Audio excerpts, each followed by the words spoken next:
हे दोस्तों, आज मैं आपको बताने वाली हूँ एक ऐसी न्यू अपॉर्चुनिटी के बारे में जहां आप बिना किसी इन्वेस्टमेंट के ऑनलाइन पैसा कमा सकते हो। एमपीएल का नया फीचर कैश क्लब अब आपको ये मौका देता है कि आप एक सिंपल वीडियो बनाएं और यूट्यूब पे अपलोड करके पैसा कमाएं।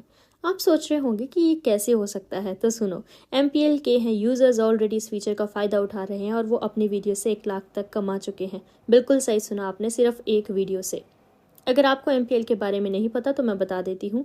एमपीएल एक सुपर पॉपुलर ऐप है जहां आप गेम्स खेल के पैसे जीत सकते हो। अब एमपीएल ने कैश क्लब का फीचर लॉन्च किया है जहां आप अपनी क्रिएटिविटी को दिखाते हुए वीडियोस बना सकते हो और अर्न कर सकते हो। कैसे? बहुत सिंपल है। सबसे पहले यहाँ पे अपना वीडियो बना लो, चाहे तो एमपीएल के रेडीमेड टेम्पलेट्स यूज़ करो। उसके बाद अपने वीडियो को यूट्यूब पे अपलोड करो और सही डिस्क्रिप्शन डालना मत भूलना, जो आपको एमपीएल कैश क्लब के पेज में ही मिल जाएगा। बस जैसे ही वीडियो अपलोड हुआ, वीडियो अपना link MPL cash club page पर सबमिट करो और एमपीएल के वेरिफिकेशन का वेट करो। यूजुअली ये 1 दिन में हो जाता है।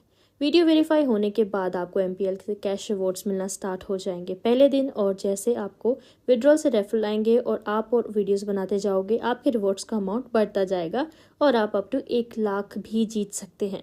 तो अगर आप भी बस वीडियो बना के और रेफरल से पैसे कमाना चाहते हो तो अभी से वीडियो बनाना शुरू कर दो। एमपीएल कैश क्लब फीचर का यूज़ करो और अपनी वीडियो से 1 लाख तक जीतो, वो भी बिल्कुल गारंटेड। तो गेम खेलो, वीडियो बनाओ और पैसे कमाओ। आज से शुरू हो जाओ।